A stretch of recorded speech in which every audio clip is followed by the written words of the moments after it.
첫 번째는 중세, 그러니까 국어사 구분이라고 해가지고 고대, 중세, 근대, 현대 이거 나누는 거 배웠었고요. 그 다음에 훈민정음이라고 하는 걸 가지고 제자 원리, 포인트가 그거야. 제자 원리를 배웠고요. 그 다음에 한글 운용법, 그러니까 연서법이라든지 성조법이라든지 병서법이라든지 얘네도 의외로 잘 나와. 오히려 훈민정음 창제 원리보다 모의고사 같은 데서는 이런 것들을 지문 형태로 주고 시험에 나오는 경우도 많고요. 그 다음에 배웠던 게 의문의 변화 과정. 실질적으로 모의고사에서 의문의 변화 과정이 많이 나타나진 않습니다. 그런데 알고 있으면 고전을 공부할 때 되게 공부가 많이 도움이 많이 되기 때문에 의문의 변화 과정도 정확하게 알고 있으면 좋고요. 그 다음에 표기법은 내신에서 진짜 많이 나와. 종성법, 표기법, 동국정원식 한자음 표기 이 세 개 연달아 가르친 거 있죠. 이건 내신에서 진짜 많이 나옵니다. 그러니까 단독샷으로 연철, 분철 구분하는 거라든지 아니면은 종성법에 관련된 것들이 있죠. 이런 것도 되게 많이 나오기 때문에 정확히 알고 있어야 되고요. 오늘은 이제 본격적으로 뭘 들어가냐면 이거 선생님이 필기 다 다시 해줄 거야. 그냥 오늘 배울 것만 한번 먼저 보는 거야. 중세국어에 조사들이 있습니다. 중세국어 조사들이 있는데 어제 다 못 끝냈으니까 이걸로 보자. 그래서 주격조사, 관역격조사, 부사격조사, 꼭격조사, 목적격조사, 그리고 보조사, 그리고 명파적, 그리고 부파적, 그리고 다음 주에 할 게 진짜 어려워. 다음 주 거가 제일 어렵거든요. 공부할 때. 그래서 미리 좀 하나 빼놨어. 명사형 전성어미라도 뭐 하자. 미리 빼놓고 들어가자. 다음 주 좀 여유 있게 하기 위해서. 그러면 다음 주에 할 수업은 뭐냐? 이거 한번 보자. 다음 주 지금 명사형 어미 했지? 명사형 전성어미 했고요. 그 다음에 주체 높임 선어말 어미가 따로. 옛날에 우리 선어말 어미 할 때 뭐야? 그냥 통으로 배웠잖아. 근데 이번에는 다 따로 배워야 돼. 주체 높임법 따로 배워줘야 되고요. 그 다음에 객체 높임법 따로 배워줘야 되고요. 여기는 없는데 요즘 이게 진화되어 가지고 무슨 추세까지 나타나냐면 뭐 뒤에서 시옷, 뭐 뒤에서 반치음, 뭐 뒤에서 지읒. 모의고사 보니까 여기까지 나왔더라. 물론 보기 주고. 그래서 그런 것까지 다 배워줘야 되고요. 상대 높임법 이거 배워줘야 되는데 여기는 상대 높임법에 이시라고 하는 상대 높임 선어말 어미가 있어. 얘 배워줘야 되고요. 여러분 학교에서 시간 표현 선어말 어미 다음 시간에 다 배워야 돼. 현대국어하고 이거 다릅니다. 그래서 얘 배워야 되고요. 그 다음에 얘 진짜 시험에서 안 빼고 내는 문제. 선어말 어미 오우. 그런데 선어말 어미가 하나 더 있어. 객관적 믿음의 선어말 어미 리라고 하는 것이 있는데 이걸 여러분 학교에서 작년부터 가르치기 시작했거든요. 그래서 그것까지 역시 보고요. 그 다음에 의문문. 의문문도 모의고사 보면 되게 많이 나오잖아. 의문문도 고전은 규칙이 있어. 그래서 이것도 배워줘야 되고요. 아직 안 끝났어. 히읗종성치연. 이게 다 원래는 학교 책이나 이런 데서 이렇게 가르치는 건 아닌데 선생님이 얘네들을 문제를 한 문제씩 딱딱 나오거든. 그래서 다 이론도 하나씩 그냥 정리해버린 거야. 따로따로. 그래서 히읗종성치연이라고 하는 거 다음 주에는 문제도 같이 본다. 지금까지 선생님 왜 문제 안 봤나요? 지금까지는 문제를 볼 수 없는 게 보통 뒤에 문제들이 약간 종합적이야. 좀 전체를 알고 있어야 풀 수 있는 문제들이 있죠. 훈민정음 제자 원리를 제외하고는 종합적인 문제들이거든요. 그래서 이제 다음 시간이 마지막이기 때문에 어느 정도 거의 다 배웠잖아. 그러니까 다음 주에는 문제도 하나씩 섞어가면서 같이 볼 거고요. 그 다음에 히읗종성치연. 작년에 여러분 출제되었던 게 기억 덧생김치연입니다. 기억 덧생김치연이라고 하는 게 왜 나오냐면 용비어천가 2장에 보면 뿌리 깊은 남간이라고 하는 게 있어. 남간 이게 나무는 이거야. 그런데 원래는 나무야. 그런데 얘가 용언처럼 활용을 하는 거야. 조사가 붙을 때. 우리 용어는 어간에 뭐가 붙을 때? 어미가 붙을 때 활용을 하잖아. 그런데 얘는 희한하게 체연인데 뒤에 조사가 붙으면 이 체연이 활용을 해. 그래서 이 활용이라는 말 대신에 고경이라는 말을 쓰는 거야. 그러니까 나무가 남기역으로 변하고 풀무가 풀기역으로 변하고 그 다음에 여기 보면 구무가 군기역으로 변하고 막 이런 특이한 문법이야. 근데 안 낼 수가 없어. 왜? 용비어천가 2장이니까. 2장에 나오는 아주 중요한 문법이야 이게. 그래서 얘도 배우고요. 안 끝났어. 얘를 마지막으로 배워야 돼. 의미, 그러니까 어휘의 의미와 변천인데 얘는 이론 자체는 쉬워. 그런데 이걸 가지고 너네 용비어천가나 훈민정음 어지에 나와 있는 모든 단어의 변화를 다 살펴야 돼. 예를 들어 가지고 말싸미, 나란 말싸미 여기서부터 시작해. 말싸미가 말이라고 해석돼. 그러면 옛날에 말씀이 말이었다는 뜻이잖아. 오늘날은 그냥 높이거나 낮추는 거잖아. 그럼 이건 의미가 축소된 거야. 그 다음에 못할 놈이 아니라 그러면 못할 놈, 놈이라고 하는 것이 사람으로 해석돼. 그럼 얘도 뭐인 거야? 축소된 거야. 의미가. 그 다음에 아니라 고전에서는 아래아가 들어가야 현대국어의 하다가 되고 하다가 들어가면 뭐야? 많다 크다가 돼. 얘는 의미가 이동되었다고 가르치는 선생님들이 있거든요. 아니야. 그냥 어형이 바뀐 거야. 어형이 아니라 얘는 사라진 거야. 이제 봤더니. 많다 크다의 뜻을 가진 하다는 사라진 거야. 그래서 어휘의 뭐? 사면. 어휘가 완전히 사라진 거야 얘는. 그러면서 이걸 싹 구분해야 돼. 얘가 사멸된 언어인지 형태. 수능에서는 형태 바뀐 언어 나왔거든요. 펴디가 부기음화에 의해서 현대국어에서 뭘로 변해? 펴지로 변한다. 이런 식으로. 아, 규민이가 수요일날 왔었구나. 맞아. 여기 보니까 생각나. 여기 규민이가 앉아 있었던 게.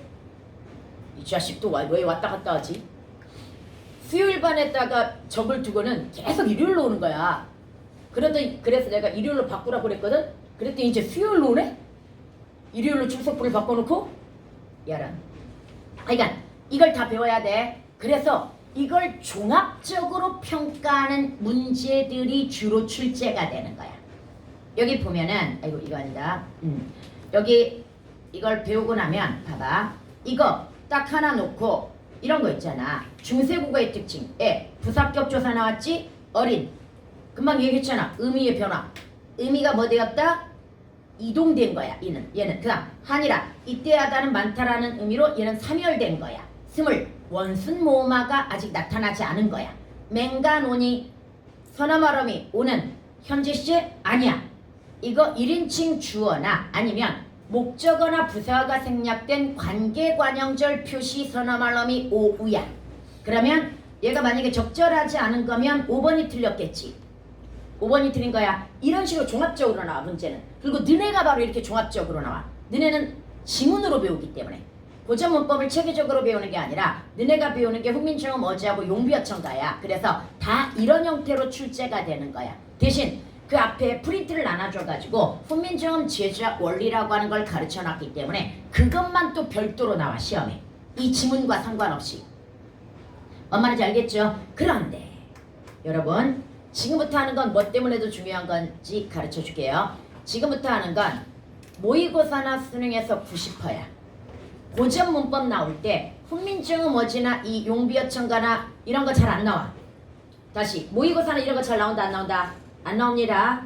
조사 접사 어미 계열의 문법이 나오는 겁니다. 뭔 말인지 제가죠. 이건 딱 내신 형태야. 내신 형태가 이렇게 나오는 거고 모의고사 외에 2학년 3학년 거 풀어본 애들 알잖아. 걔네들은 딱 이론 하나씩. 그러면서 현대국어와 고전의 콜라보. 이론 주고 현대국어 그 다음에 중세국어 비교해놓고 그 다음에 첫 번째 문제는 현대국어 문법 문제, 두 번째 문제는 뭡니까? 콜라보한 고전 문법 문제. 이런 형태. 그래서 합성파생 같은 경우에도 지금 안 배우기는 하지만 그것도 다 중세국어하고 비교대조해가지고 시험에 냅니다. 그래서 지금부터 배우는 건 어디에서 중요하다? 모의고사에서도 매우 중요하다라고 하는 걸 알고 접근을 해줘야 됩니다. 얘네 하나하나씩 나온다. 물론 수능에서 최근에 얘가 종합적으로 한번 나온 적이 있어. 그냥 지문 형태로 해가지고 조사, 접사, 어미 이런 것들을 전부 그냥 중세국어의 조사에는 뭐 이러이러한 것들이 있고 그 다음에 뭐에는 이런 것들이 있고 어미에는 이런 것들이 있고 이렇게 소개 형태로 나와가지고 종합적으로 나온 문제가 있는데 차라리 그건 안 어려워. 왜? 지문에 있으니까. 지문에 있으니까 안 어려운데 얘네들이 하나씩 하나씩 나올 때 어려운 거야. 하나씩 나오면 얘네들을 뭐 해야 된다? 정밀하게 알고 있어야 된다는 결론이잖아. 그럼 지금부터 이제 조사부터 시작해가지고 하나씩 볼 텐데요. 여러분은 필기해야 됩니다. 여기는 하나하나 다 필기로 해줍니다. 우와, 야 오늘 갑자기 왜 이래? 2학년이 2학기 때 문법이잖아. 문법이 70%야 걔네가. 거의 18문제에서 20문제가 나와 문법이. 그런데 작년 재작년 기출 보여주면서 하거든. 야 문제가 이렇게 나왔어. 그럼 이 수준으로 공부해야 되겠지? 애들 지금 난리 났어. 알잖아? 수준이 얼마나 높은지? 심지어 1학년 문장론 문제도 되게 수준이 높거든. 그래가지고 애들이 어제 문제 싹 보여주면서 이 문제 풀어볼까? 미리 가르치기 전에. 어제 반 애들이 1등에서 20등 안에 한 15명이 있는 애들이 있거든. 어제 반이 진짜 잘하는 애들이야. 한 명도 못 맞췄어. 너네 학교 내신 문제 풀어보라고 그랬는데, 물론 배우기 전에 풀어보라고 이야기하긴 했는데, 야 이러면 안 되지.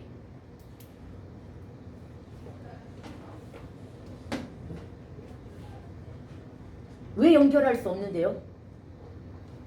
이유를 얘기해 보세요. 잠깐만 쏘리. 와이파이 항님 투투 잘 떴고.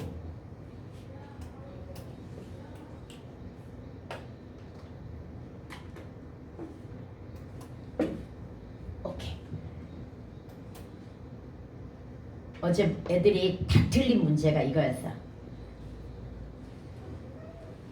이게 1학년 2학기 중간고사였어. 3년 전에 23년도. 그러니까 작년부터 쉬워졌다고 그랬잖아 문법이. 재작년까지는 진짜 1학년도 어려웠거든. 1학년도 순서대로 다 배워. 의문론, 형태론, 문장론, 그 다음에 뭐까지? 고전문법까지 이렇게 한번 싹 뜬다 1학년 때. 근데 이 문제를 내가 풀어보라고 그랬단 말이야 어제. 수업 시작하기 전에. 어제 문장의 구조 수업이었기 때문에. 그래서 역시 맞히면 아이스크림을 사준다고 그랬단 말이야. 한 명도 못 맞췄어. 전교권 애들이 다 있는데. 그만큼 1학년 때 애들이 문법을 쉽게, 작년부터 쉬워져가지고 쉽게 배워가지고 조금만 어려워져도 뭐한다는 얘기야? 못 맞춘다는 이야기야. 너희들도 봐봐. 고전문법 내가 보여줬던가? 고전문법, 이거 아니고 고전문법도 우리는 이게 지금 어렵다고 생각을 할 수 있어. 어렵다고 생각을 할 수 있는데 고전문법도 정말 여러분 학교는 어렵게 냈었습니다. 그러나 내가 봤을 때 올해는 그렇게 어렵게 내지는 않을 거라고. 왜 다 저기 형태론이 나와. 어렵게 내지는 않을 거라고 생각하지만 이따 쉬는 시간에 찾아가지고 보여줄게. 그러나 그거에 70% 수준까지는 배워놔야 돼. 70% 수준까지는 배워놔야 되니까 지금부터 필기 잘해가지고 정리 잘하도록 하자. 이게 수요일날 필기야. 그 다음에 이건 어제. 근데 어제는 진도를 못 끝냈어. 그럼 이제 여러분들은 아마 23페이지, 그러니까 첫 페이지에다가 필기하면 됩니다. 그거 아껴서 해야 돼. 뒤쪽에 어미나 이런 것까지 다 필기를 다시 해야 되기 때문에 일부러 페이지 되게 많이 넣어놨어. 너는 23페이지가 아니라 32페이지. 여기에다 필기하는데 오늘 딱 2장만 써야 됩니다. 넘어가면 안 됩니다. 네, 여러분들 이제 보도록 하자. 오늘은 뭘 배울 거냐면 중세 국어의 조사를 일단 먼저 배울 거고요. 그 다음에 접사 중요한 거 2개 배울 거고요. 그 다음에 어미까지, 어미 하나까지 해가지고 배워둘 겁니다. 그러면 중세 국어의 조사를 이해하기 위해서 이거부터 한번 써보도록 하자. 현대 국어부터 한번 이해를 해보도록 합시다. 조사는 일단 격조사가 기준이 되거든요. 현대 국어의 격조사는 7개가 있습니다. 그 7개가 뭐가 있냐면 주성분. 여러분 주성분이라고 하는 것이 바로 주어, 그 다음에 목적어, 그리고 보어, 그리고 서술어. 이렇게 4개가 있는 건 알 거야. 그러면 주격조사, 목적격조사, 복격조사 뭐가 있어? 서술격조사가 있을 거야. 그 다음에 두 번째가 부속성분이라고 해가지고 부사격조사라고 하는 것과 다시 뭐가 있냐면 부사격조사라고 하는 것과 부서를 만들어주는 부사격조사가 있을 것이고요. 그 다음에 관형어를 만들어주는 관형격조사가 있을 겁니다. 그 다음에 마지막으로 독립성분이 뭐가 있습니까? 독립어가 있습니다. 그런데 여기에서 주의할 거, 나머지는 전부 문장성분 이름의 격조사지만 독립어만큼은 뭐다? 폭격조사라고 하는 걸 기억해야 됩니다. 폭격조사에 해당이 되고 그럼 일단 격조사에다가 그 다음에 뭐가 있습니까? 보조사가 있는 거 알죠? 우리 현대국어 보조사 뭐 배웠어? 은는 도만 조차까지밖에 붙어요. 이거 배웠을 거야. 그런데 보조사는 딱 하나만 배워야 돼. 고전에서도 여전히 뒤지게 많이 나오는 게 은는이야.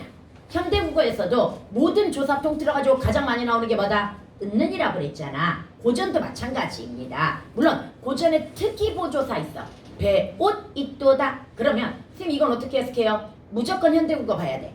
배만 있도다 이렇게 해석이 된단 말이야. 그럼 옷의 정체가 뭐야? 만이라고 해석되었으니까 얘 보조사구나. 배곳 아니면 이건 해석이 배도 아니면 이렇게 해석될 거거든. 그럼 얘도 뭐구나? 곳이 보조사구나. 이런 식으로 현대어 번역을 보고 판단을 해줘야 됩니다. 그래서 내가 현대 문법도 잘 알고 있어야 된다고 이야기하는 거야. 비교 대조해가지고 접근해야 될 게 되게 많기 때문에. 그리고 내신은 현대어를 안 주는 경우가 있거든요. 모의고사는 반드시 고전 지문이나 문헌이 나오면 현대어 해석을 밑에 같이 주게 되어 있습니다. 그러면 우리는 현대어 문법을 먼저 뭐 하는 거야? 분석해 본 다음에 그것과 비교해 가지고 이해를 해줘야 되는 거야. 오케이? 그러면 봐봐. 이렇게 7개가 있단 말이야. 그럼 선생님 지금부터 7개의 격조사와 보조사 한 개, 8개 배우나요? 아니요. 6개 배웁니다. 왜 6개냐면 주어, 보어, 서술어의 격조사가 조건이 동일합니다. 왜 동일한지 지금부터 이제 보도록 하자. 먼저 주격조사를 기준으로 한번 보도록 할게요. 여러분, 현대국어의 주격조사가 뭐가 있어? 다시, 현대국어의 주격조사는 이가 또는 깨서 또는 서 이런 정도가 있을 거란 말이야. 혼자서 뭐 이럴 때 주격조사야. 그런데 고전은요 주격조사가 이밖에 없습니다. 되게 심플하네. 주격조사가 이밖에 없으니까 라고 생각하겠지. 이게 바로 함정이야. 이 하나를 쪼개가지고 여러 가지 조건으로 쓰다 보니 이게 또 어려운 거야. 그래서 뭐가 있냐면 이 주격조사 이가 조건에 따라서 어떻게 실현되는지를 한번 보도록 하자. 첫 번째는 자음 뒤에서 실현되는 형태와 그 다음에 두 번째는 모음 뒤. 근데 이거 조심해야 돼. 3번 제외한 모음 뒤야. 그러면 세 번째는 바로 이 3번 모음 중에서 3번이 뭐에 해당이 되냐면 이나 반모음 이 뒤 이게 된단 말이지. 여기서 기억해보자. 반모음 이 뒤라고 하는 게 뭐에 해당이 됩니까?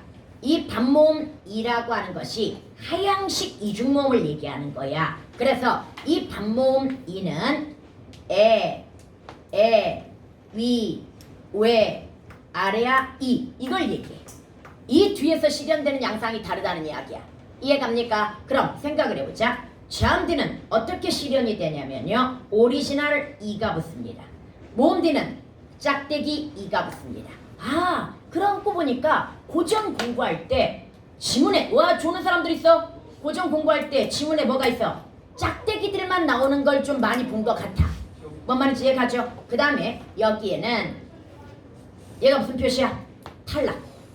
탈락해야 된다는 얘기야. 주격조사를 쓰지 않는다는 이야기야. 이 세 기준이 있는데요. 그런데 고전이 어려운 이유가 있어. 이게 글자 그대로 액면가로 나타나면 그래도 눈에라도 잘 띄어가지고 금방 이해를 할 수 있단 말이야. 그런데 문제는 얘 뭐 해야 된다는 사실? 연철해야 된다는 사실. 자음 뒤에 모음으로 시작하는 조사 나타났으니까 무조건 뭐 된다? 연철돼 버리고요. 그 다음에 모음 뒤에 이를 결합할 때는 얘는 축약이 된다는 게 중요해. 축약이라고 하는 건 앞에 모음하고 뭐 돼버린다는 얘기야? 결합이 돼버린다는 얘기야. 결합이 되거나 또는 만약에 가로라든지 한자가 나타나면 그 뒤쪽에 그냥 이것만 표시돼. 짝대기만. 뜬금없이 짝대기가 나와. 오케이? 이거. 그 다음에 이나 반모음 이 뒤에서는 바로 이 주격조사 자체가 뭐 된다? 탈락이 된다라고 하는 겁니다. 얘가 지금 별표 3개짜리야. 얘는 내신에서 반드시 나올 수밖에 없는 이유가 훈민정음 언해본과 용비어천가에 이 용례들이 되게 많이 나타납니다. 그럼 이제 하나씩만 대표적으로 해볼까요? 뭐가 있냐면 말쌈, 이게 있어. 나란 말쌈이 할 때 말쌈 플러스 뭡니까? 뭐 결합시켜야 돼?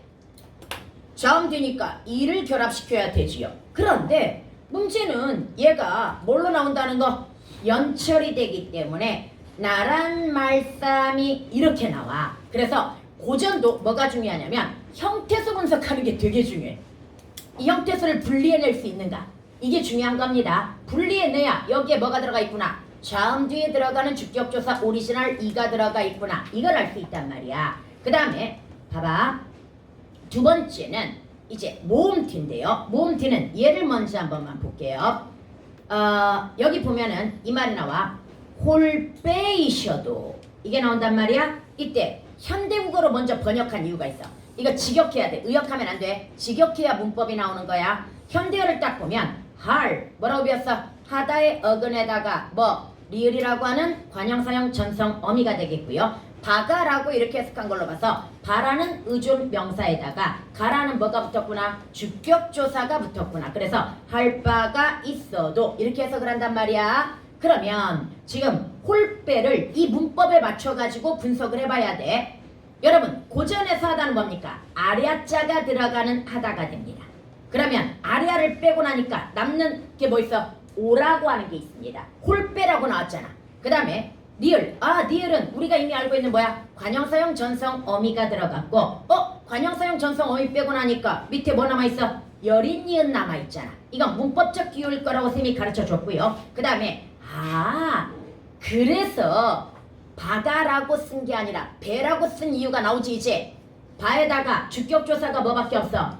이밖에 없단 말이지. 그런데 모음 뒤에서는 뭐라고 써야 되니까 짝대기 이를 쓴 다음에 축약을 해줘야 되니까 뭐가 된 거야? 홀, 배. 이게 된 거야. 여기까지 갔습니까? 그래서 이제 다시 한번 가보도록 하자. 그대로 이거 시험에 잘 나오니까 그대로 여기에다 써줄게. 홀배라고 했을 때 이 배라고 하는 것이 바로 뭐가 결합된 형태가 된다.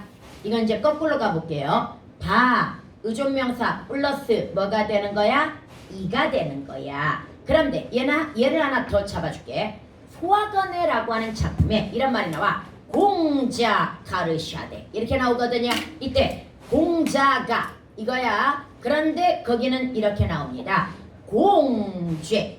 왜 이렇게 나왔을까? 역시 모음으로 모음 뒤인데 이나 반모음이 뒤가 아니잖아. 그럼 주격조사 뭐 붙여줘야 되는 거야? 짝대기 붙여줘야 되는 거지. 그런데 앞에 거하고 축약을 시켜가지고 뭐라고 나온 거야? 공죄. 이렇게 나오는 거야. 이렇게 나오는 케이스 정말 많습니다. 뭔 말인지 제가 이렇게 나오는 케이스가 진짜 많기 때문에 예를 들어 이렇게 나왔어. 호재. 이게 해석이 혼자거든요. 그럼 여기도 역시 뭐라고 봐야 돼? 호자 플러스 주격조사버. 이 혼자서 혼자가 이게 된단 말이야. 그래서 가끔 이렇게 이가 축약되어 가지고 나오면서 발음이 좀 이상해지긴 하지만 익숙해져 있어야 됩니다. 짝대기 이가 축약되어 가지고 나오는 경우가 많기 때문에. 그러면 이제 세 번째 얘도 훈민정음 용비어천가 2장에 불휘 깊은 남간 이렇게 나오거든요. 이때 불휘 이 해석이 뿌리 가야. 그런데 불휘 자체가 현대국어의 뿌리야. 그러면 얘는 뭐가 없다는 뜻이야? 주격조사가 지금 없다는 뜻이잖아. 왜 없을까? 불휘에다가 얘는 이나 반모음이 뒤. 이래서 이게 뭐 된 거야? 주격조사가 탈락이 된 겁니다. 근데 이거 조심해야 돼. 번역할 때 반드시 주격조사까지 넣어줘야 됩니다. 뿌리 가라고 해석해야 맞습니다. 그냥 뿌리라고만 해석하면 안 돼. 뿌리 가라고 해석해야 여기가 뭐다? 주격조사가 탈락된 자리다. 이걸 알 수 있기 때문이야. 여기까지 갔습니까? 그 다음에 이제 역시 용비어천가 2장을 보게 되면 이런 말이 나옵니다. 바, 다, 히라는 말이 나오거든요. 이거 해석이 바다가 이루어져 이렇게 해석이 되거든요. 그러면 바다 희는 뭐가 결합되었을까요? 주격조사. 지금 바다 가라고 해석했어. 뭐가 결합되었을까? 1번일까? 2번일까? 3번일까? 이게 이제 시험 문제야.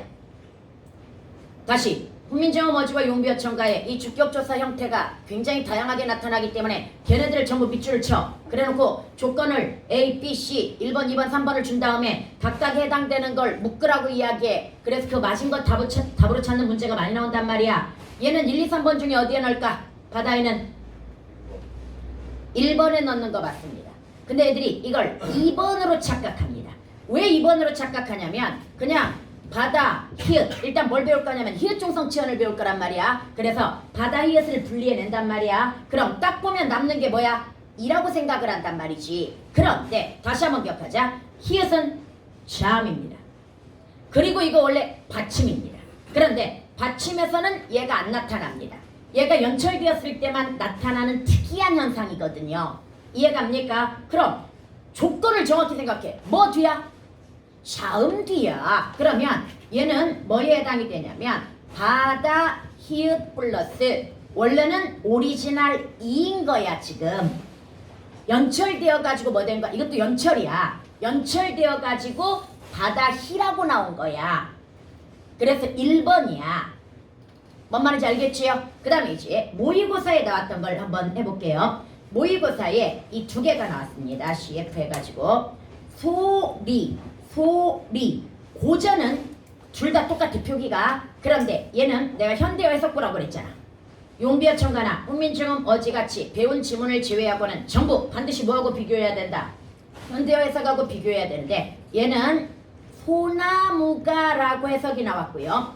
얘는 소리가라고 해석이 나왔습니다. 그럼 첫 번째 소리는 1, 2, 3번 중에 어디에 들어갑니까? 1번입니다. 옛날에 소나무가 뭐에 해당이 돼? 솔. 이거에 해당되는 거야. 그래서 얘는 뭐냐면 솔 플러스 뭐였던 거야? 이가 연철된 형태가 되는 겁니다. 그러나 두 번째 거는 소리가라고 한 걸로 봐서 얘는 3번입니다. 3번에 바로 소리라고 하는 것이 뭘로 끝났기 때문에 2로 끝났기 때문에 주격조사가 뭐 된 거라고 보여져? 탈락되어 가지고 나타난 형태라고 보여집니다. 뭔 말인지 얘가 이게 모의고사 문제였습니다. 그런데 다시 한번 모의고사는 반드시 뭘 봐라? 현대어 해석하고 비교해가면서 봐야 문법이 나옵니다. 그 다음에 여러분들 얘는 중요한 이유가 또 있습니다. 바로 복격조사. 그 다음에 서술격조사. 당연히 고전에 복격조사도 2밖에 없습니다. 그 다음에 서술격조사는 당연히 뭐겠어? 이다인데 조심합시다. 고전은 이다라는 표현이 거의 안 나옵니다.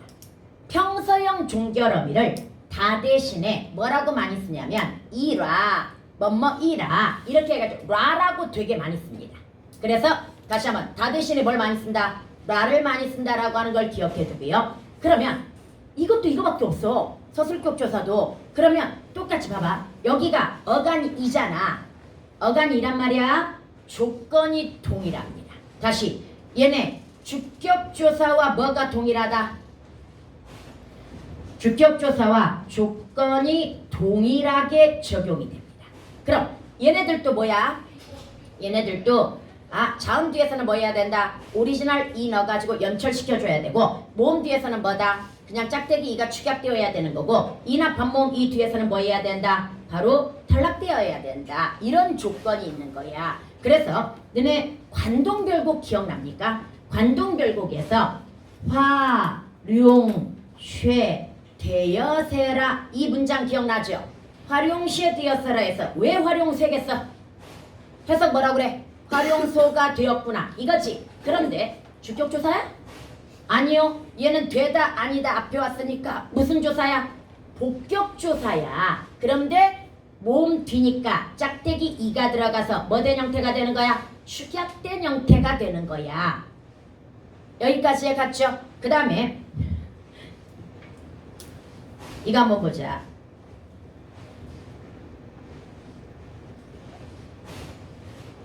현대국어가 이런 문장이 있다고 한번 쳐보도록 하자. 이때 이걸 15세기 예문으로 바꿔보도록 하자. 예전에 여러분 학교 시그니처 문제였어. 현대 국어 문장 준 다음에 주관식 문제로 현대 국어 문장 준 다음에 이걸 15세기 문장으로 바꿔라. 그래서 대표적이었던 것이 나는 자랑스러운 선덕인입니다 라고 하는 그런 문장이 있었어. 나는 자랑스러운 선덕인입니다 해가지고 자랑스러운이 핵심이었어. 자랑스럽다, 자랑스러운 비읍순경음이지. 그래서 15세기 뭘로 써야 돼? 비읍순경음으로 써야 돼. 그래서 그것만 하나 써보면 이거였어. 15세기 어용이 자랑스러운 이렇게 썼어야 돼. 이렇게 써야 맞는 그런 문제가 있었거든요. 그럼 우리는 문법을 적용해가지고 얘를 15세기로 한번 바꿔보도록 하자. 조심해야 돼. 서결이라고 했을 때 이가 들어간 건 맞아. 중세 국어에서도 자음 뒤에서는 뭐니까? 이니까. 근데 조심해야 될 게 있지. 연철. 얘 뭐라고 써야 돼? 서결이 이렇게 써야 돼. 그 다음에 사람이. 여러분 여기 같은 경우에는요, 너희들은 잘 모르겠지만 나중에 이거 배워보면 살다에다가 원래 암이라는 게 결합이 된 거야. 이거 원래 파생어였어. 그래서 얘는 고전에서는 사람 이렇게 나와. 암이 결합되어 가지고 사람 플러스 당연히 자음 뒤니까 역시 뭐가 결합돼? 이. 그런데 얘는 뭐야? 복격조사야. 뒤에가 뭐가 나왔으니까? 되다가 나왔으니까. 이해갑니까? 그래서 얘 줄여가지고 뭐가 된 거야? 사람이. 연철시켜야 되겠지요? 연철시켰고요. 그 다음에 됨이다 라고 했을 때 우리가 됨을 한번 현대국어로 분석해볼까? 되다의 근에다가 미음이라는 뭡니까? 명사형 전성 어미가 결합이 되었고요. 뒤에 서술격조사 뭐가 결합되었어? 이다가 지금 결합된 형태잖아. 그러면 서술격조사 이다도 뭐 해야 돼? 똑같은 형태로 연결을 해줘야 되겠지요. 그런데 여기서 조심해야 될 게 있어. 고전에서 전성어미는 명사형 전성어미는 음이야. 다시 고전은 미음 기가 아니야. 음이란 말이야. 그리고 모음 조화시켜줘야 되겠지. 다시 이 양성이잖아. 오가 들어가 있으니까 그러면 옴이 들어가야 되겠니? 음이 들어가야 되겠니? 옴이 들어가야 된단 말이야. 그 다음에 자음 뒤니까 뭐 들어가야 돼? 오리지널 이가 들어가야 될 것이고요. 선생님이 중세국어는 다라는 평서형 종결음이 대신에 뭘 쓴다? 나를 쓰란다고 했으니까 이라 이렇게 들어가야 될 거야. 그래서 얘를 연철을 시켜줘야 되겠지요. 뭐라고 나옵니까? 되오미라 이렇게 나오는 거야. 뭔 말인지 얘가 여기서 여러분들이 뭘 찾아낼 수 있어야 돼? 옴이라고 하는 명사형 전성 어미도 찾아낼 수 있어야 되고 서술격 조사가 오리지널 뭐가 들어갔다는 거? 이가 들어갔다는 거. 선생님이 지금 거꾸로 해주니까 쉽지? 너네가 봐야 될 건 이거야. 이걸 보고 찾아야 되는 거야. 뭔 말이지 얘가? 물론 이건 모의고사 형태야. 모의고사 쪽은 이렇게 안 배운 지문들이 나오지만 그런데 다시 한번 뭐하고 비교하면 된다? 앞에 뒤에 뭐가 나온다? 현대국어 해석이 나오기 때문에 쌤이 그래서 얘부터 분석한 거야. 됨이다가 뭐가 들어갔다 지금? 돼 플러스 미음이라는 명사형 전성함이 플러스 뭐다? 이다라는 서술격조사 들어갔으니 이걸 그대로 뭐 하면 되는 거야? 이거 보면서 분리해내면 되는 거야. 되다 역은 돼. 그 다음에 고전에 명사형 전성함이는 뭐? 그 다음에 서술격조사는 오리지널 자음 뒤에서 이가 들어갔구나. 이렇게 분석해가지고 정리해내면 되는 거야. 여기까지 해갔습니까? 어렵냐? 야, 주는 사람 2명이야? 한 번 들을 때 좀 잘 들어두자. 알았지? 민혁아 어려워? 조금? 그래서 반복이 중요한 거지. 그리고 이거 전부 어디에서 다시 봐?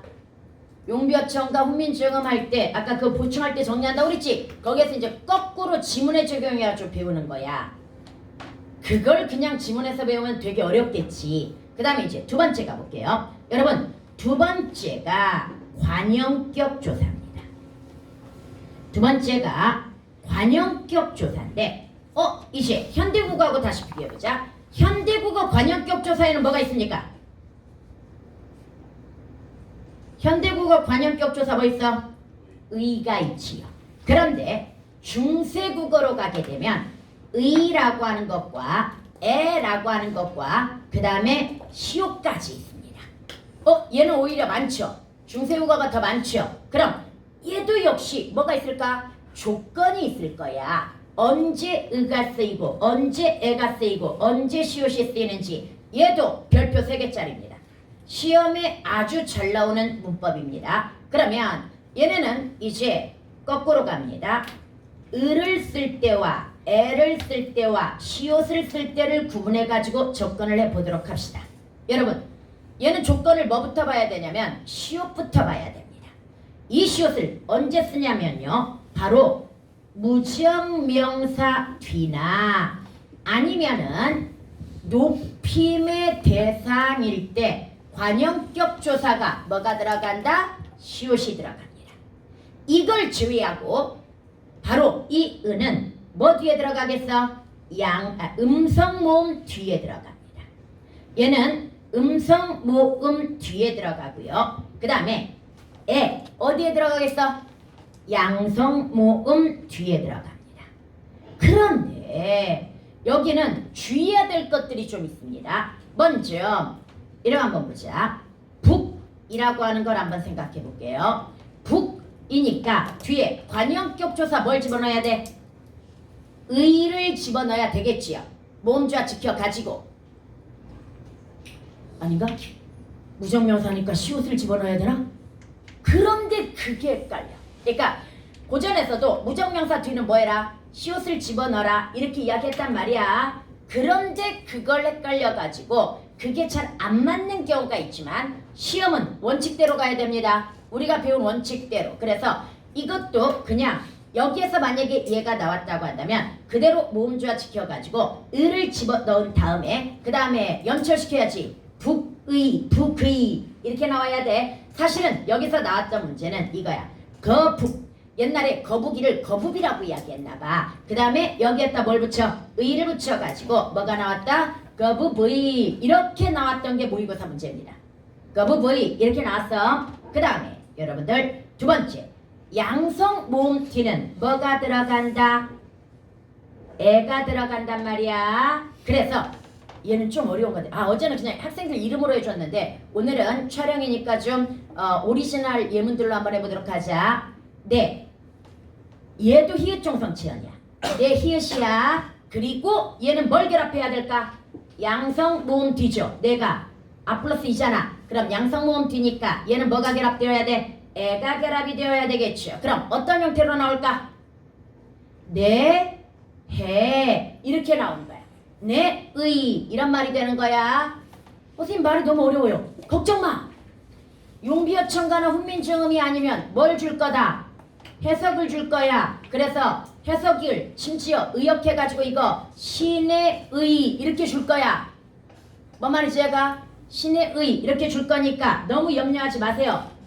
대신 이거 하나 기억해야 됩니다. 모음으로 시작하는 조사가 결합되는 지점에 히읗이 나타났다면 무조건 그 앞에 단어는 뭘 거다? 히읗종성치연일 거다. 고전은 히읗종성치연이 정말 많습니다.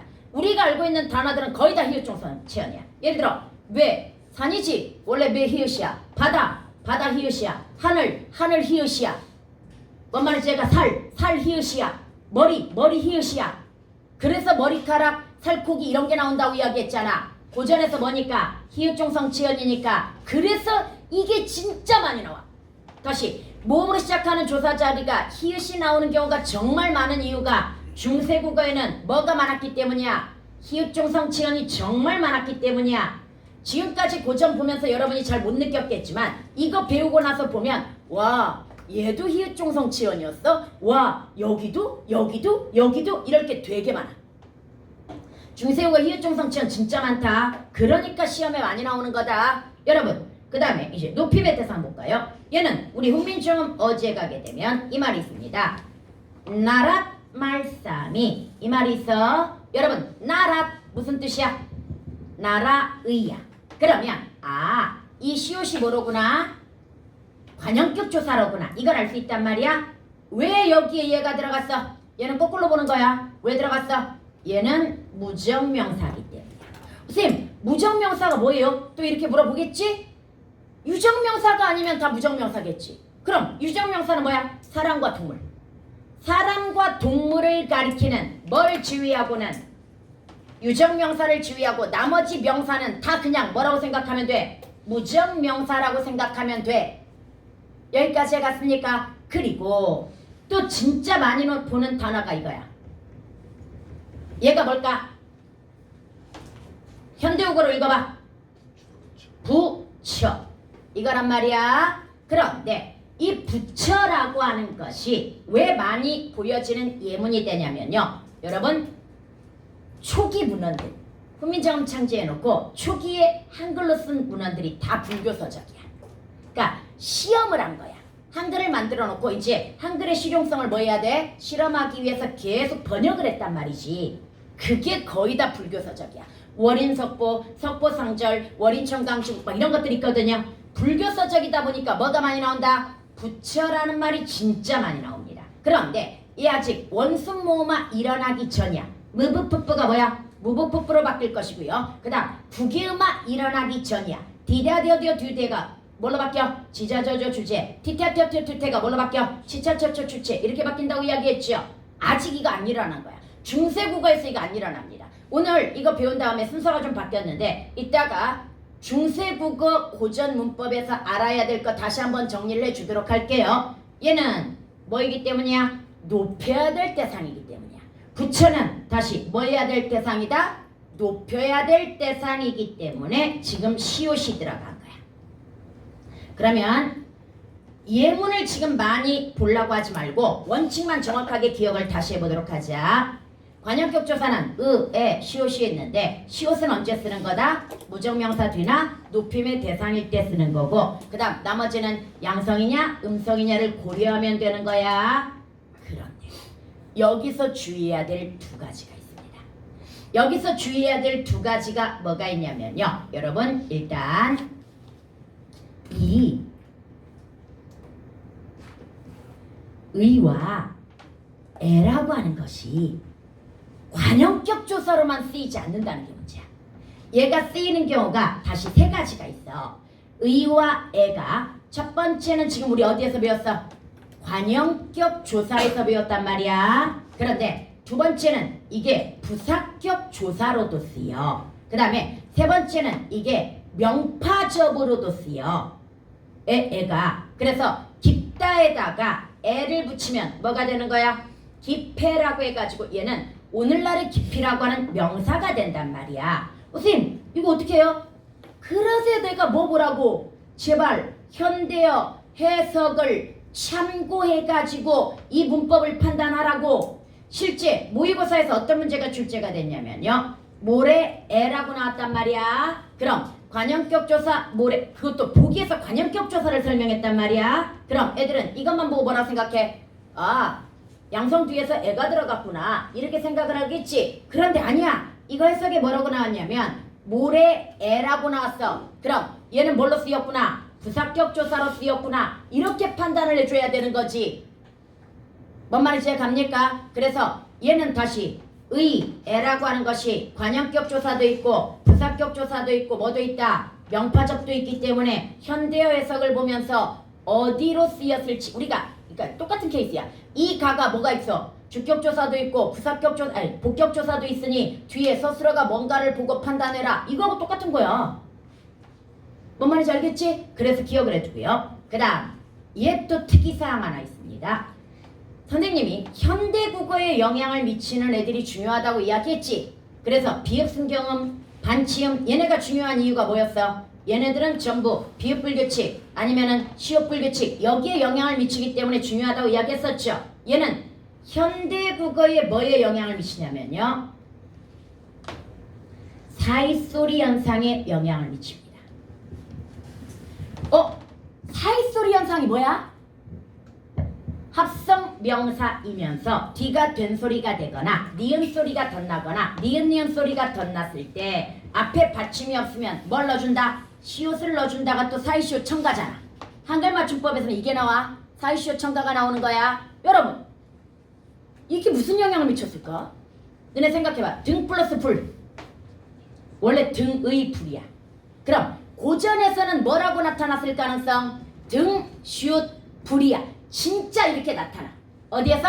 동동이라고 하는 시를 보게 되면 2월 보름에 높이연 등불 다오라. 여기서 진짜 이렇게 나타나. 이해갑니까? 그 다음에 초 플러스 불. 역시 뭡니까? 초의 불이야. 깨 플러스 입. 깨의 입이야. 이해갑니까? 얘네가 고전에서 합쳐졌다면 전부 중간에 뭐가 들어갔을 거다? 시옷이 들어가 있을 겁니다. 뭔 말인지 알겠죠? 그렇게 합쳐진 애들이야. 그래서 사실 사이소리 현상은 이 관형격 조사 시옷의 뭐다? 흔적이었다라고 하는 거. 여기까지 갑니까? 관형격 조사 시옷의 흔적이었고요. 그러니까 거꾸로 한번 생각해볼까? 사이소리 현상이 반드시 합성 명사에서만 일어나는 이유. 파생어는 안 되는 이유. 시옷이 관형격 조사지. 그럼 앞이 뭐야? 관형어지. 뒤에는 반드시 뭐가 있어야 돼? 체연이 있어야 된다는 결론이지. 뭔 말인지 갑니까? 관형어는 100% 뭐만 꾸며준다? 체연만 꾸며줍니다. 절대 다른 데 올 수가 없는 애입니다. 그러니까 합성어인 거야. 합성 명사에서만 사이소리 현상이 적용이 되는 거야. 햇님, 나라님, 된다 안 된다? 시옷 받침 안 된다고 이야기했잖아. 얘네는 뭐니까? 파생어니까. 오케이? 그러면 이렇게 해가지고 관형격 조사 마무리됐어. 조건 잘 이해 갔습니까? 그 다음에 이제 세 번째 가보도록 하자. 얘들아, 세 번째는 부사격 조사를 배울 거야. 그런데 부사격 조사는 파트가 원래 두 개로 나눠집니다. 파트가 왜 두 개로 나눠지냐면요. 현대국어도 부사격 조사 종류가 되게 많은 거 알지? 고전도 부사격 조사 종류가 되게 많습니다. 그래서 봐봐. 일단 우리는 부사격 조사에서 이 애를 먼저 볼 거야. 애가 조건에 따라서 이렇게 달라지는데 이거 외에도 고전은 특이한 부사격 조사가 되게 많아. 도군, 이, 나와, 에게, 다려 뭐 이런 식으로 해가지고 특이한 부사격 조사가 굉장히 다양한데 이거 내신에 나옵니다. 왜? 나란 말싸미 뉘응국에 달아. 이때 이 애라고 하는 것이 비교 부사격 조사로서 와 괄호 해석이 되고요. 그 다음에 용비어천가 1장에 고성이 동부하시니 분명히 이야. 그런데 이가 뭐라고 해석이 되냐면 고성과 딱 맞아 떨어지시니. 그럼 얘도 지금 이가 뭘로 쓰였다는 얘기야? 부사격 조사로 쓰였다라고 하는 그런 이야기가 되는 거야. 그 다음 널라와 시르만 이거 배웠었지? 너보다. 그 다음에 여기도 곧 낫단 말 못하려니 이것도 배웠죠? 관동결구에서 여기보다 낫단 말 못하려니 이런 식으로 해가지고 또는 눌다려 말할렁고 이때 눌다려 누구에게 이런 식으로 고전도 부사격 조사가 굉장히 다양합니다.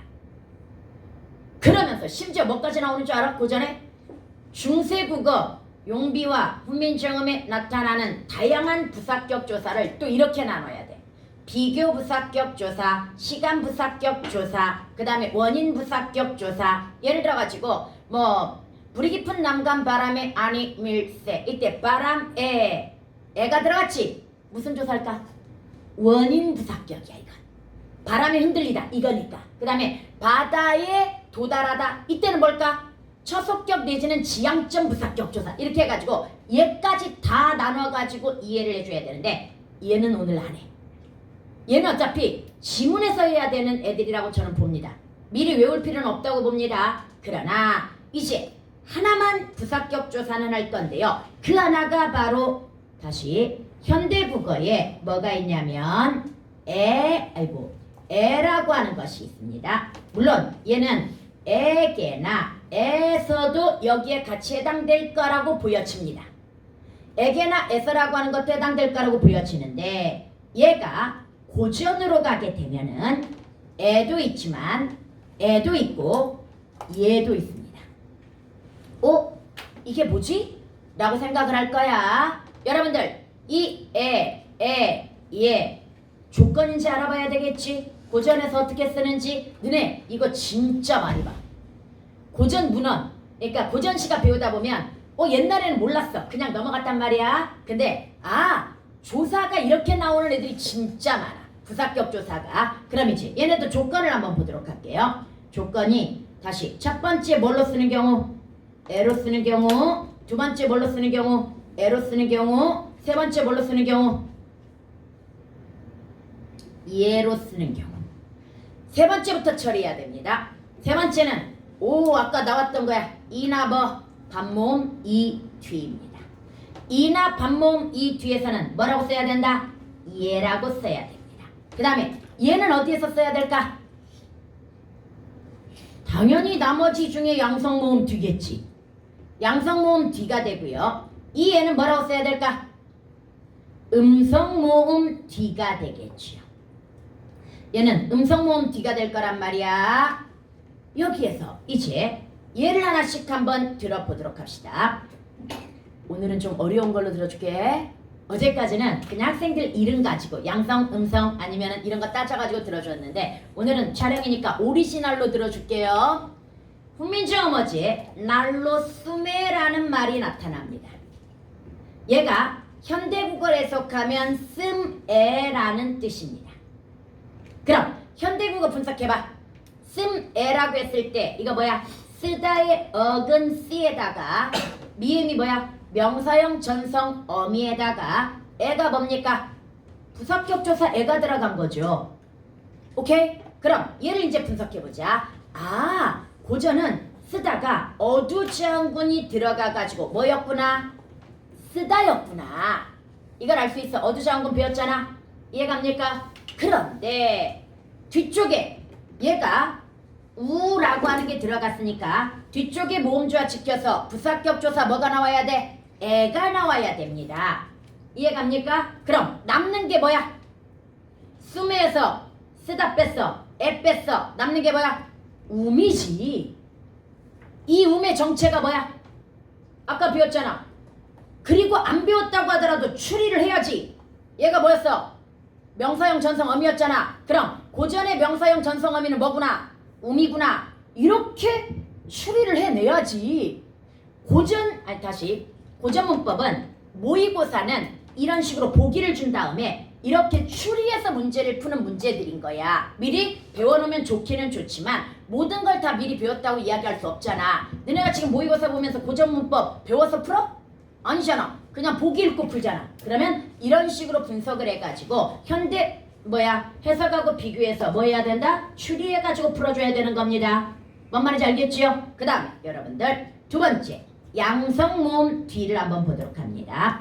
양성모음 뒤에서는 이제 이런 말이 있습니다.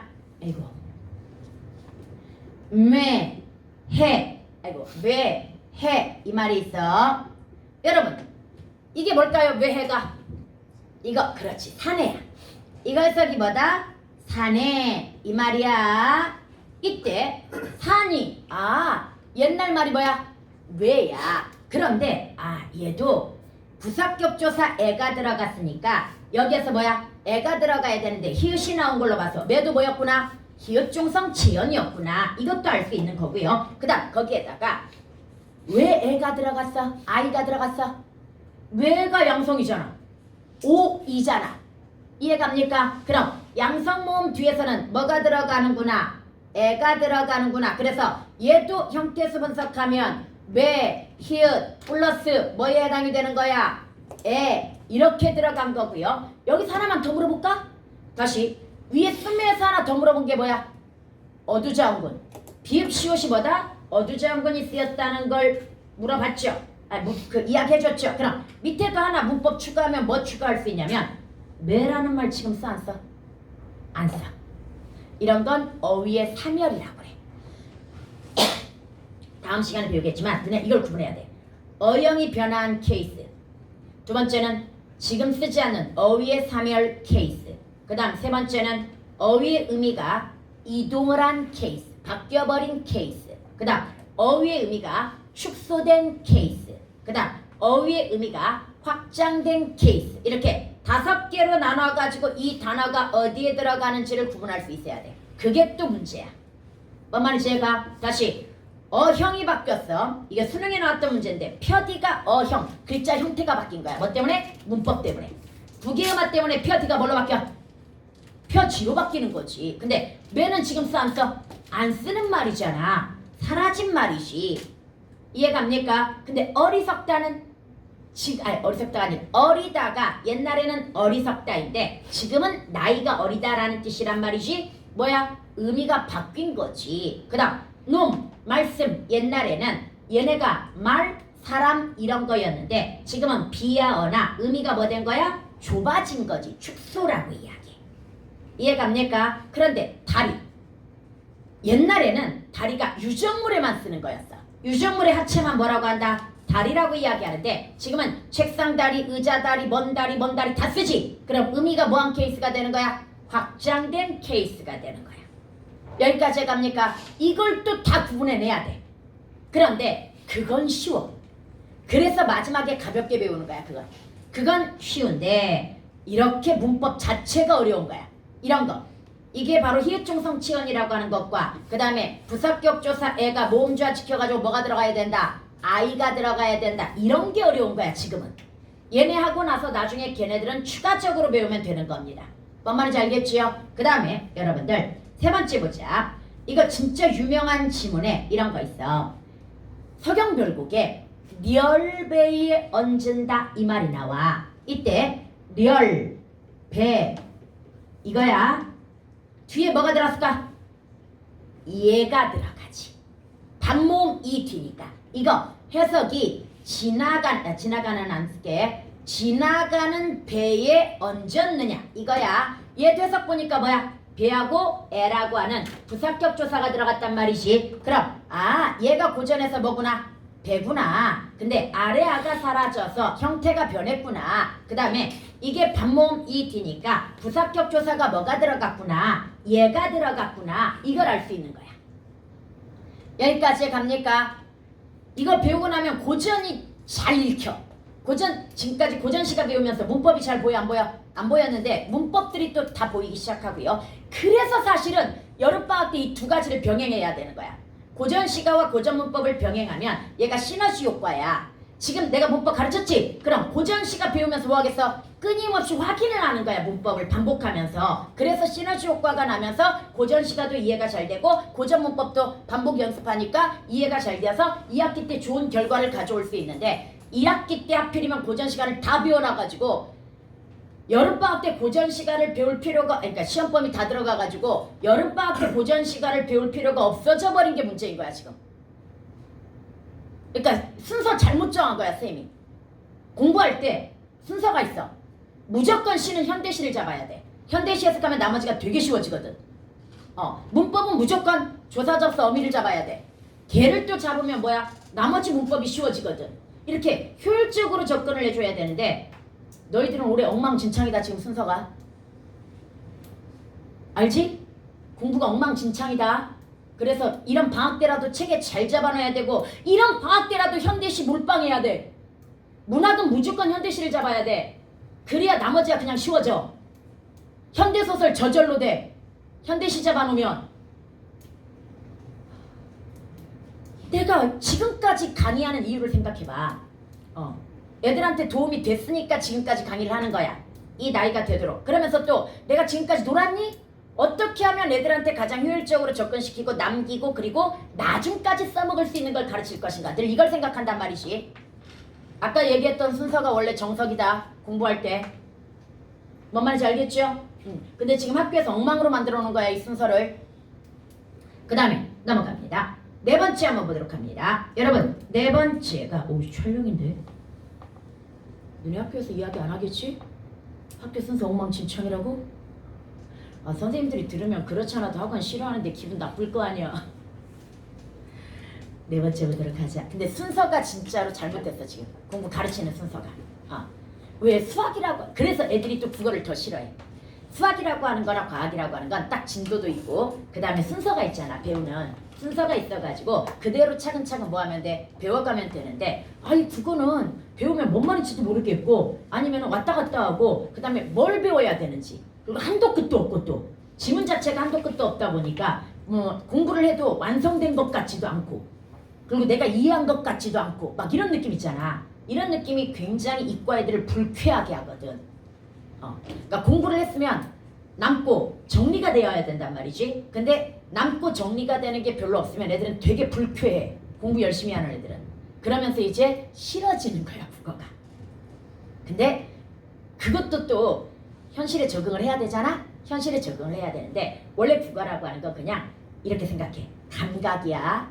효율성도 따져야 되겠지만 그냥 많이 하면 할수록 뭐한다? 경험이 축적되어 가지고 내가 안 배운 지문이라고 하더라도 우리는 읽고 이걸 이해하고 분석해서 풀어낼 능력이 생긴다라고 하는 거. 그래서 지금 당장 힘들어도 일단 그리고 이거 해야 되나? 이런 것도 경험 쌓는다 생각하고 국어는 무조건 일단 해놓는 게 좋기는 합니다. 학교 수업도 그래서 들어야 돼. 애들이 학교 수업 2학년은 특히 안 들어. 학교 수업 안 듣는 애들 많거든요. 근데 어차피 그 시간에 딴 거 할 거 아니면 그 시간에 그냥 과감하게 그래 난 수업 듣기 싫어 수학 풀래 이럴 거 아니면 그 수업 시간에 딴 생각하는 것보다 그래도 듣고 그 다음에 또 선생님이 이야기하는 동안 열심히 책 읽고 뭐 이렇게 해가지고 그 시간을 효율적으로 활용을 해줘야 돼. 다시 국어가 체계가 안 잡히고 그 다음에 정리가 안 되어가지고 답답하기는 하겠지만 일단 지금 할 수 있는 최선은 뭐다? 경험의 축적. 뭔 말인지 알겠지? 그래서 많이 해놓는 게 좋습니다. 많이 읽어. 문제풀이가 최선이 아니야. 많이 읽어 일단. 그래서 아는 게 많아지면 문제를 안 풀어도 저절로 답은 보이게 되어 있다고 내가 그렇게 얘기를 하는데 이게 1학기 때는 안 돼. 1학기 때는 성적이 안 나와도 너네 탓이라고 그랬잖아. 피지컬 싸움이기 때문에. 그래서 이걸 키워놓으면 그게 된다고 그랬잖아. 오케이? 2학기 때부터는 진짜 진검승부야. 지금 이렇게 키워놓는 것이 영향을 미쳐가지고 점수가 나오는 거다. 그 다음 네 번째 갑니다. 네 번째는 여러분들 혹격조사라고 하는 것이 있습니다. 혹격조사. 한 번도 우리는 혹격조사를 중요하게 생각해 본 적이 없어. 그런데 고전은 중요합니다. 왜 중요하냐? 일단 현대국어의 혹격조사가 야 이런 것이 있고요. 그 다음에 이어, 이시어가 있습니다. 원래. 그런데 왜 우리는 이걸 생각해 본 적이 별로 없냐면 생략되는 경우가 진짜 많아. 특히 님이라는 말이 붙지. 님이라는 말이 붙으면 혹격조사 거의 다 생략돼. 원래는 선생님 그러면 혹격조사 붙으면 높여야 되니까 선생님이요 선생님이시요 이렇게 불러야 될 거란 말이지. 그런데 다시 님이라는 말이 붙으면 혹격조사 거의 다 뭐한다? 생략돼 버리는 거야. 그리고 일반적으로도 생략돼. 엄마야 이러지 않아. 일반적으로도 되게 많이 생략됩니다. 혹격조사는. 그래서 평소 때 신경을 쓰지 않는단 말이야. 그런데 고전은 금방 신경 써야 된다고 이야기했죠. 특이한 게 나와. 중세국어에는 하라고 하는 게 나와. 이 하가 얘는 하나만 보면 되니까 여기다 써줄게. 극존칭 혹격조사라고 하는 거야. 그러면 오늘날에 뭐나 마찬가지야. 이어, 이시어. 특히 이시어 쪽일 거야. 극존칭이니까. 극존칭 혹격조사야. 그래서 고전을 보면요. 이런 예문들이 나옵니다. 정읍사 기억해볼까? 달하, 높이곰, 도드시어. 그 다음에 두 번째 용비어천가 125장에 보면 링금하, 아르쇼셔. 이 말이 나와. 그 다음에 역시 정과정이라고 하는 작품에 보면 림하, 도람 들으시어, 돌이키시어, 괴오쇼셔. 이런 말이 나와. 여기서 잠깐 링금하, 아르쇼셔. 그 다음에 니마, 괴오쇼셔. 이때 뭐가 들어갔어? 마지막에 쇼셔가 들어갔단 말이야. 이 쇼셔가 오늘날의 십시오야. 상대 높임, 아주 높임, 종결어미야. 그리고 여기에다가 달하 해서 뭐라고 해야 돼? 극존칭이라고 그랬잖아. 그래서 너네 이거 맨날 해석할 때 뭐라고 그래? 달림이시여 이렇게 해석하잖아. 임금아 뭐라고 해석해? 임금 아직 두음 법칙 안 나타난 거야. 임금님이시여 이렇게 해석할 거란 말이야. 그 다음에 님하 뭐라고 해석해? 님이시여 이렇게 해석할 거란 말이지. 여러분 이게 모의고사에서 특이하게 나왔다. 어떻게 나왔는지 알아? 현대국어의 높임법을 줬어. 현대국어의 높임법의 종류 세 가지가 뭐야? 건아 현대국어 높임법 세 가지. 주체, 객체, 상대가 있어. 그래서 고전 예문들을 쫙 놓고 얘네들이 주체에 해당되는지 객체에 해당되는지 그 다음에 어디에 해당되는지 상대에 해당되는지를 고르는 그런 문제였어. 그래서 금방 이야기했던 아르쇼셔, 이 쇼셔가 뭐라고 그랬어? 상대 높임 종결 어미라고 그랬고요. 이 it이라고 하는 게 상대 높임 선함할 어미고요. 삽작 앞 객체 높임 선함할 어미고요. 샤 그래서 가르샤데 이렇게 들어갔으면 이거 뭐야? 주체 높임이야. 샤가 들어가 있기 때문에. 그래서 이걸 골라내는 문제가 있었단 말이야. 오답률이 높았어. 왜 애들이 오답률이 높았는 줄 알아? 바로 이 하 때문이었어. 애들은 맨날 배울 때 뭘 위주로 배워? 종결어미라든지 아니면은 그 선어말 어미라든지 이런 걸로 배우다 보니까 그건 잘 찾아냈어. 그런데 이 합자 들어가는 게 주체, 객체, 상대 중에 뭘까? 얘도 높임이잖아 지금. 그럼 주체, 객체, 상대 중에 뭘까? 불렀잖아. 달림이시여. 상대 불렀지? 상대 높임인 거야. 다시 얘는 뭐에 해당이 된다? 상대 높임법에 해당이 되는데 물론 나도 사실은 그 문제 나오기 전까지 얘가 상대 높임법이라고 가르치진 않았지만 야 그래도 청자를 부르면서 높였으니까 상대 높임법인 것 정도는 추리해내야 될 거 아니야. 그런데 얘를 못 찾아냈어 애들이. 얘가 상대 높임법에 들어가는 애였는데 얘를 못 찾아내가지고 오답률이 높았습니다. 뭔 말인지 알겠죠? 다시 얘는 뭐다? 하가 극존칭 호격으로서 청자를 부르는 거니까 상대를 높이는 거야. 그래서 이거야. 보광불하 이렇게 나와. 그럼 우리 특히 이거 틀리는 이유가 뭔지 알아? 왠지 하라고 부르면 아 느낌이 들어가지고 반말하는 것 같은 느낌이 들어. 보광불하 그럼 뭐야? 보광불하 이렇게 부르는 것 같은 느낌이 드는데 그 보광불이 부처야. 부처님이시여 이 말이야. 보광불 부처님이시여 이 말이야. 그런데 애들이 마치 하가 오늘날의 아하고 느낌이 비슷한 것 같아. 그래서 반말처럼 느끼는 그런 경향이 있는데 아닙니다. 극존칭호격입니다. 이시여라고 해석해줘야 됩니다. 뭔 말인지 알겠죠? 힘드냐? 하나만 더 하고 쉴게. 쉬었다 할까?